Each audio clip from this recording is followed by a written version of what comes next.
Hey guys, it's Sonia, Snowy White 79. I'm here on my walk tonight after work. This is the third day this week that I'm walking. I'm about halfway through lap 1. Tonight I'm going to chat about my health, I guess. I say I guess because I guess that's how I'd classify it. Let's see. Oh, yeah, I'll make another video about that. Never mind. Okay. So my health, if you've watched me from the beginning, then you know that my bariatric surgeon had me go to a hematologist because of my family's strong history. That's not the right terminology, but we have quite a few clots and stuff in our history: strokes, heart attacks, pulmonary embolisms, DVTs. So he wanted me to go get cleared by a hematologist before my surgery. Okay, lap 1's done. And I did. Great hematologist. Like him a lot. He actually, if I get up there to the window, I could just show you where his office is. He's right across from the hospital I work at. My OBGYN's over there too. Small little world I live in. But, so they ran, oh my gosh, I think they pulled like 16 vials of blood. And that was when I saw him. My surgeon had pre-ordered, he's like, these are the ones I know to check for. And that was like 6 vials of blood. So we're talking a whole heck of a lot of blood they pulled and did all kinds of tests on. Some of the blood they sent off to Mayo in Minnesota because we weren't set up to process all of it here at our facility. I always think that's kind of neat. Ooh, I'm weird enough they have to send it off. When I was young and lived in the South, things like that would go to Duke. Here they go to the Mayo Clinic. So anyway, everything came back really good except the lupus anticoagulation test, and it was positive. And it's kind of named backwards because when you hear anticoagulation, that's supposed to help you not clot. But if you test positive for lupus anticoagulants or whatever, okay, lap 2 is complete. That means that there's something in your body that attaches to some protein, and it can make you, it changes the shape so it doesn't necessarily bind properly. I don't know. I'm not a nurse. I'm going to pharmacy school. Let's talk chemical structures. Anyway, it can make you clot. So it's the opposite of what its name is. My hematologist was like, and this is no big deal. You're on birth control pills. That can do it. You could have picked up a virus that didn't really make you have any symptoms except that it created these antibody type things in your body. So we'll take you off the birth control pills. And he took me off of them 6 weeks prior to surgery. And he wanted me off of them for at least 2 months. So they kept me off 4 weeks post-surgery, and then I went back in for some more blood draws. And unfortunately, when he called me, he informed me that I am persistently positive, which means a virus didn't cause it, the birth control pills didn't cause it. It just means my body does it, which means I'm more prone to clotting, which explains the superficial clots I've had in my arms after blood draws, and which isn't really normal. But oh, tired after lap 3 today.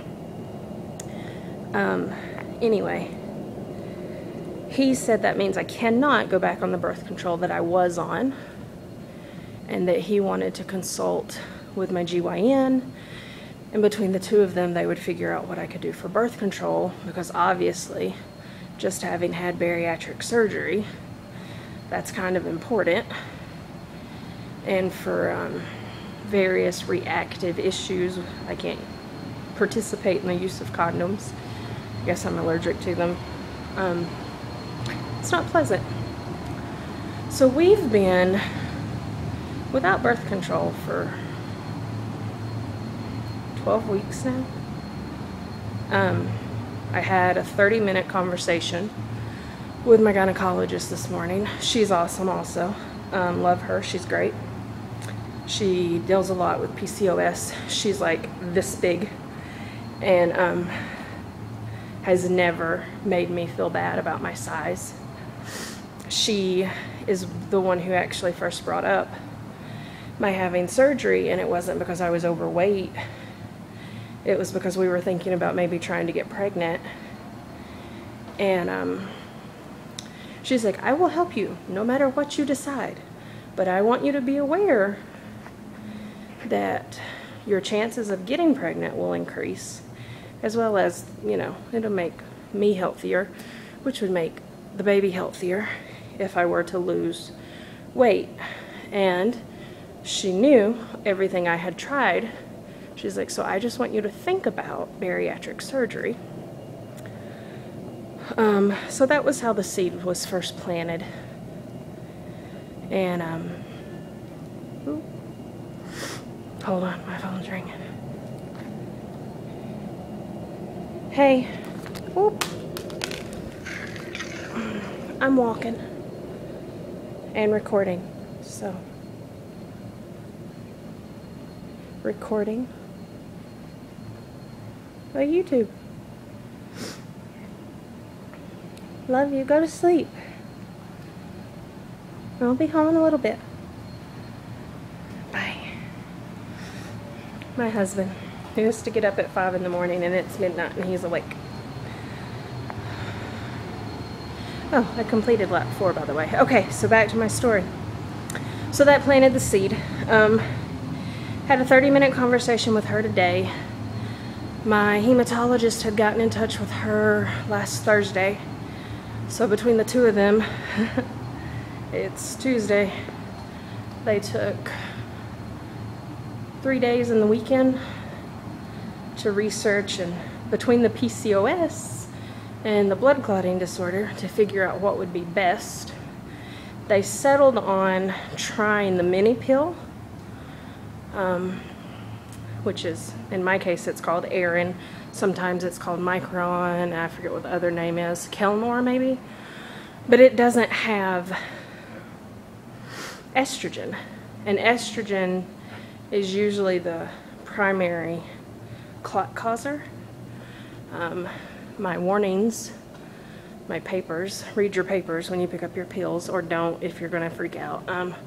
My paperwork does say that these can contribute to, but they're possible and they're usually rare with this one, which I guess with the one I was on before, which was let's see, I've been on Ocella and Gianvi this year. Zovia, that was the one that always worked for me before.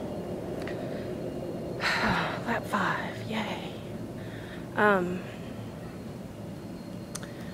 I guess it's a lot more likely to cause because it has the estrogen. So the thing with this is, the mini pill though, is that you have to start it on the first day of your period. So I just finished my period the end of last week sometime. So she's called me in some Provera or medroxyprogesterone as well, so I get to have 10 days of hormone hell, which will then hopefully induce me to start again. I didn't even ask her what happens if it doesn't, but it's always jump-started me before, so I'm not going to worry about it. So yeah, that's the latest with my health. In about a month, I'll be back on birth control pills, and I'll be happier then. I did talk to her about, because she knows my issue with external contraceptives. She's not really concerned between my PCOS, and she's not really concerned that I get pregnant. she said just kind of, you know, do the best we can. But if I did get pregnant, she's like, I would be so surprised. I said, even with, you know, I made sure I pointed out the rapid weight loss in case she forgot what surgery I had. She's like, nope, even with, because I was off birth control for a year and never ovulated once. Every time we'd do like every 3 months I'd have to take Provera just to have a period. So you know, lap 6. So yeah, that's the update on my health. Thanks for walking with me tonight, guys. You make it go by quicker. All right, bye.